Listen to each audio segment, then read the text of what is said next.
बाहेरून पाहताना जरी तुम्हाला चांगलं वाटत असेल की हिला 2 मुलं आहे, हिला आता टेन्शन राहिलेलं नाही. खरं सांगू का, जितका त्रास एक मूल झाल्यावर होत नाही, त्याच्या डबलनं त्रास होतो जेव्हा जुळे मुलं होतात. आपण मानसिक आणि शारीरिकदृष्ट्या थकलेलो तर असतोच, पण फायनान्शियल कंडिशन पण पूर्ण डाऊन होऊन जाते. हे कधी कोणी आपल्याला सांगतच नाही. या उलट सगळे आपल्याला सजेशन किंवा टोमणे मारायला येतात, की "तू असं करत नाही किंवा तू तसं करत नाही, म्हणून तुझं बाळ खात नाही किंवा तुझं बाळ दूध पीत नाही." आणि खरं सांगू का, बोलणाऱ्यांना काय बोलायचंच असते, पण खरी कंडिशन कधी ते समजूनच घेत नाही आणि उठले-सुटले की आपलं तोंड वर करून बोलायला येतात, की "9 वाजता उठते, 10 वाजता उठते."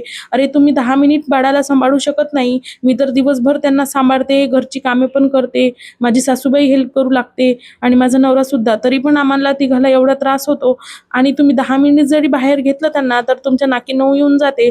तरीसुद्धा तुम्ही असं म्हणता. असो, तर आज मी माझं रुटीन शेअर करते. आज मसाले भात आणि कढीच बनवली होती, कारण सकाळी आम्ही साफसफाई काढली होती, त्यामुळे आम्हाला वेळच मिळाला नाही. नंतर मी पापड वगैरे तळून घेतले. आम्ही जेवण वगैरे केलं आणि आमच्या लग्नाचा व्हिडिओ लावला. स्वामी आणि समर्थ पहिले पाहून तर खूप जास्त रडले. काय माहीत त्यांना काय वाटत होतं. नंतर दोघंही मस्त पाहू लागले होते. तर असा होता माझा आजचा व्हिडिओ. तुम्हाला आवडल्यास लाईक करा.